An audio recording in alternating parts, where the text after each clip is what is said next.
সবাইকে নমস্কার জানিয়ে বলছি, প্লিজ দয়া করে কেউ কাউন্টিং এজেন্টরা এবং প্রার্থী ক্যান্ডিডেটরা তারা ভোটিং এলাকা ছেড়ে আসবেন না। স্ট্রং রুমে যেখানে কাউন্টিং হচ্ছে, মানে সেন্টারে, সেখান ছেড়ে কেউ আসবেন না। এটা বিজেপির প্ল্যান। প্রথম 2-3 রাউন্ডে আমি কালকে থেকেই বলছি যে ওদেরগুলো আগে দেখাবে, আমাদেরগুলো পরে দেখাবে। এবং অনেক জায়গায় 2-3 রাউন্ড কাউন্টিং করার পরে প্রায় 100টা জায়গায় কাউন্টিং বন্ধ করে রেখে দিয়েছে। এবং কল্যাণীতে ধরা পড়েছে 7টা মেশিন, যেখানে কোনো মিল নেই। এটা টোটাল ফোর্সফুলি সেন্ট্রাল ফোর্সকে দিয়ে চারিদিকে তৃণমূল কংগ্রেসের উপর অত্যাচার করছে, অফিস ভাঙছে, জোর করে দখল করছে। এসআইআর নামে আপনারা দেখেছেন ভোট লুট করেছে যাতে যে সিটগুলো জিততে পারে।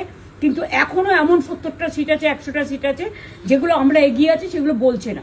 টোটালটাই মিথ্যে নিউজ খাওয়াচ্ছে।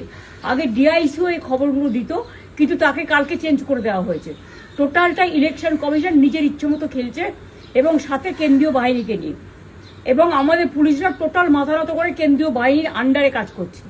সুতরাং আমি আমাদের কাউন্টিং এজেন্টদের, আমাদের সমস্ত পার্টির কর্মীদের বলবো, অত মন খারাপ করার কারণ নেই। আমি বলেছিলাম সূর্যাস্তের পরে আপনারা জিতবেন। 3 রাউন্ড 4 রাউন্ড কাউন্ট হলেও এটা 14 রাউন্ড থেকে 18 রাউন্ড কাউন্ট হয়, তখন আপনারা জিতবেন। Wait and see, watch. আমরা সবাই আপনাদের সাথে আছি, আপনারা কেউ ভয় পাবেন না, নিশ্চিন্তে থাকুন। আমরা বাঘের বাচ্চার মতো লড়াই করে যাবো।